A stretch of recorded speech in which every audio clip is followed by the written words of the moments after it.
conversations in NFL front offices, you're going to have to get rid of some expensive, good players. The story today is Cleveland's going to probably have to move Odell Beckham. This is something we've been on for 2 years. We've been saying this for 2 years. He's brittle. He's expensive. He's a star. He doesn't fit in Cleveland. And Baker Mayfield was clearly, data proves it, no debate, better without him. This goes to a root argument that people struggle with. The idea that more talent is always better for football teams is not true. There are individual talents with young quarterbacks where they sometimes feel pressured to throw the ball to them. We've been on this for 2 years. Look at the data. Move Odell. He's brittle. He'll get hurt again. Move him. They didn't. Now they're stuck because he's missed 25 games over the past 4 years. Why would you want him? Who wants a brittle, expensive wide receiver when college football, once again this year, is going to hand the NFL 25 to 28 receivers in the draft? They'll also be several undrafted wide receivers that'll make NFL teams. And receivers out of college are starring earlier in the NFL. They're making first and second year impacts. But this is the reality with Cleveland, which has always struggled with low sports self-esteem.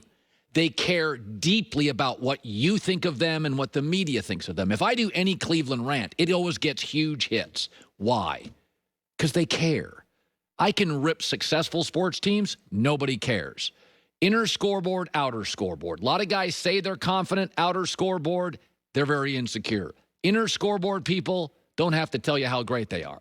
Brown fans are paralyzed by what people think. So they didn't want to move off Odell Beckham because they wanted to prove to everybody stars can work in Cleveland. We can bring stars. They can work because everybody said he's not going to work there. He's a London guy. He's a Paris guy. He's a New York guy. He's a Hollywood guy. He's got houses in New York and Hollywood. He don't want to be in Cleveland, and he didn't. But Cleveland was paralyzed by it. We're going to prove that Odell Beckham can work in Cleveland. Now he's brittle and expensive, and you're not going to get much for him. You'll get something for him, but you could have gotten so much more. And the signs were obvious.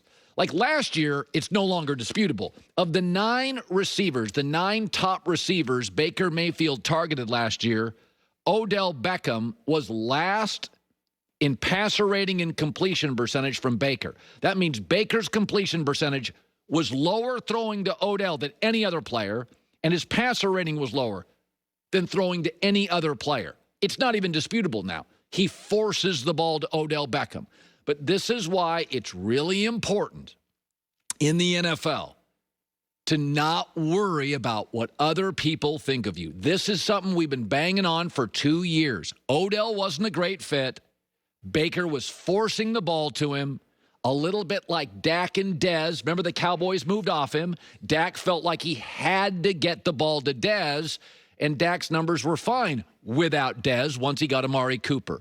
So the story today, the Browns will have to move Odell. I don't think they'll get nearly the haul they would have 2 years ago. If you remember, back in, it was 2019 actually, I think he played 15 or 16 games, had 1,000 yards.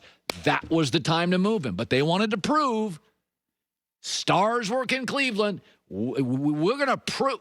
Don't worry about what people think. Pigs get fed, hogs get slaughtered. History of injuries. That was the day you moved him. Look at the data. Move him. You could have gotten a first-round pick for him. You'd be out of your mind to give a first-round pickup for Odell Beckham now. You'd be out of your mind. Expensive and hurt all the time. Joy with the news.